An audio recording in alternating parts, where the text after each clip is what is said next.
point out an interesting point in hip-hop, Jay-Z's supposed retirement from hip-hop in 2003, that really left a vacuum in New York. And it was 50 Cent who really kind of grabbed the mantle after that, right? His unlikely collaborations with Dr. Dre and Eminem, spanning across into the South and onto the West Coast, really topped the charts by bullying people. Again, this hyper-masculinity sort of era is indicative of the music that was resonating with young consumers at the time. Moving on to telecommunications, AIM, definitely the precursor to the chat systems that we have today. And then MySpace. I mean, a lot of what we do, especially trend research, definitely wouldn't be possible without social media. And MySpace really gave us a chance to take a look into people's personal lives, however much they wanted to give us a look into their personal lives, whether they were a celebrity or an everyday person. So definitely quite important in this period. And now moving to the trends. So just sort of a methodology here to explain what you're seeing. The image in the middle for the first few periods of trend relate back to today to show how some things could be coming back into fashion, seeing that the early 2000s are becoming ripe for inspiration. This near vintage period, it's kind of weird to think Y2K is like inspirational and influential to today's design, but it's true.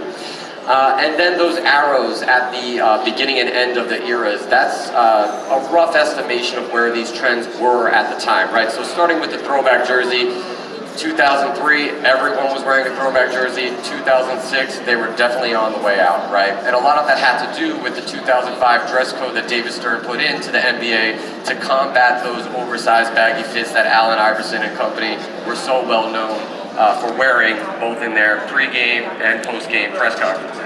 And then you have Jonah Hill in the middle here, kind of, I don't know if that's a serious fit or a meme in the making, an intentional meme, but obviously throwback jerseys are still something that we see quite a bit of. They just don't hold the cultural cachet that they did at that time. The tall tee, so of course you got to do a presentation with a GIF when you do tall tees with them franchise boys. I think they like me, and in my white tee, 2 hits from the era, if you guys remember it, they were just absolutely obsessed with their tall tees. That's all they ever wanted to talk about, apparently. Kevin Federline, I don't know, man, he was an interesting one, but he definitely was into his tall tee as well. And then linking this back to today, those images in the middle, we wouldn't call them tall tees necessarily, but these long line layering tees are definitely still in fashion in some way. They're more of a styling story than a statement piece, really. But we definitely still see this around, depending on the aesthetic that you are selling to. Self-meta referential graphics, right? So I blame MySpace for all this stuff, really giving people unfettered access to celebrities. And those celebrities who were really smart with their audience and had an eye towards marketing used MySpace and other means of self-publishing to promote themselves in meta ways, right? So from Mike Jones on the right, constantly rapping about his actual personal cell phone number that you could call and then putting it on a t-shirt, to Paul Wall constantly referring to his grills and his grill business and even putting that on his t-shirts. It's definitely apparent that this idea of meta and meme fashion was already starting to bubble up at the time. We just didn't know it and didn't have the means of distribution to really get this out into the world the way it is now, the way that designers like Virgil can do self-meta referential graphics and actually turn those into memes. So Demna from Vetements, Alessandro from Gucci at the highest levels of fashion, obviously masters at this idea of taking meme fashion and meta referential graphics and distributing them into the marketplace. The muscle shirt, again, seeing that this is the Entourage era, definitely have to talk about drama over here. Always wearing a muscle shirt pretty much in every episode at some point. On the indie rock side of things, this was definitely a powerful trend heading into 2003. The Strokes frontman Julian Casablancas was often seen in these muscle shirts. Definitely an indie rock staple, and today we're seeing some of these cut-off sleeveless editions enter into the fashion landscape. Indeed, for Spring Summer 20, a little sneak peek for you guys in our key items at WGSN, we are seeing these muscle shirts in more sort of elevated variations, almost sweater-like variations, knitted, enter into our key items report, so be on the lookout for that. The vintage washed tee, definitely immensely popular again among indie rock musicians. Particular favorites were band tees, and again, if you were living under a rock for the last few years, it's pretty clear that band tees for the last couple of years have been very important pieces for youth culture, of course. And we also see this as a precursor for bootleg designs, right? This idea of taking corporate logo, iconography, vintage corporate IP, and sort of chopping it up, messing with it a little bit, and making it a little bit more ironic for a younger consumer today. So as you can see, again, the strokes being super important and a point of reference at this time on the bottom left.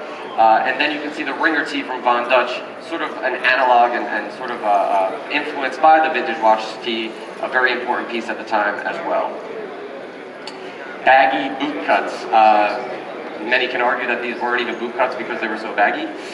Definitely a carryover from the 90s when jeans were still quite relaxed and quite husky, but definitely evolved into the next period, as we will see the boot cut proper embellished denim, premium denim, really starting to get its legs at this time, right? And it really went in two directions. Rappers were going in the distressed, sort of washed out and bedazzled arena, and we saw that really take off in 2007, and of course that still exists today. And on the rock side of things, we saw these cowboy-like styles, heavy chain stitching, really take force in 2007 in this next era. The trucker hat, arguably the most obvious trend from 2003 to 2006. If you're thinking of early aughts fashion, you probably remember the trucker hat in some sort of way, particularly Von Dutch, of course. It was a force throughout this era, and I love the image on the bottom left to really just summarize the energy at the time. A young Justin Timberlake and Pharrell at the 2003 Billboard Awards after party at the Hard Rock Hotel. I think that sentence really summarizes 2003 Billboard Awards, Hard Rock Hotel. And then, of course, A$AP Rocky in the middle with his AWGE line, looking to push the trucker hat narrative last year. Didn't really captivate the market, didn't make its way into Wgsn's forecast, but something that is still around today and is definitely ripe for future inspiration.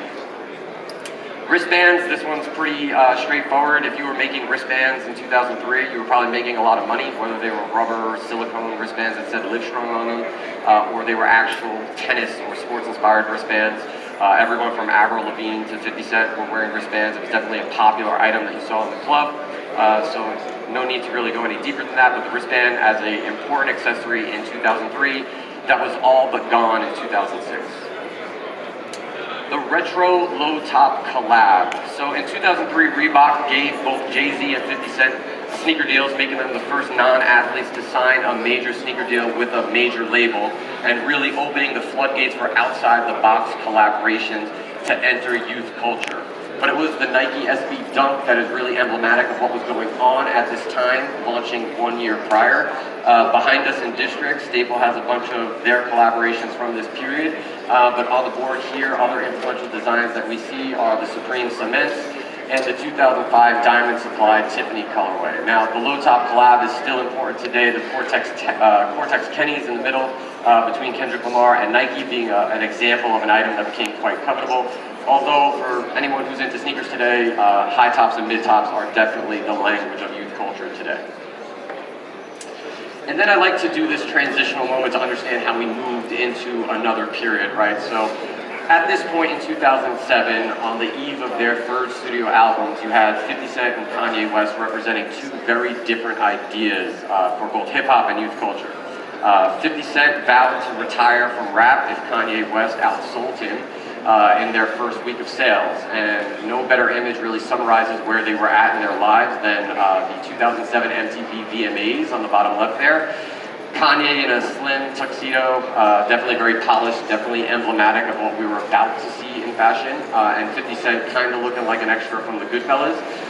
So you can really see the tension there, and Kanye, of course, went on to handily defeat 50 Cent, cement his position as the most influential man in music, and with that really usher in a new era of trend, a trend that I call the indie era, an era that is actually quite analogous to what we're seeing today, right? This idea of celebrating lesser-known acts and providing a platform for up-and-comers to infiltrate culture no matter their sound, style, or image, right? So alternative and conceptual quickly became the norm, allowing for the term hipster to ripen into a fully fleshed idea and even a brand and an image. And as we will see, this definitely lays the groundwork for the subculture as pop culture movement that we are living in today. Also of note is the rise of social media 2.0, that next generation of platforms that made it even easier to disseminate information across America and the world. Learning this idea of bubble-up consensus trends rather than the idea of trickle-down dictated trends, about this postmodernism, this mashup idea. And it definitely started around this time. So from Kanye's unexpected sampling on his 3 albums during this period, to Vampire Weekend and 2 Chainz, then of course known as Titty Boy on this mood board here, their conflicting interpretations of prep clothing. What was traditionally known as left field was really starting to become mainstream, of course. And then finally, you can't have a mood board about this period without Britney Spears' meltdown, so I don't really have much to say about that. It's a great photo that we should all be aware exists. So the young men's consumer profile, again, this is very high level. We could drill down way deeper depending on region and age and things like that. But starting off with television, we were really in the reality TV boom stage, and perhaps no indicative of what was going on in terms of the culture. Maybe was how funny the Jersey Shore represented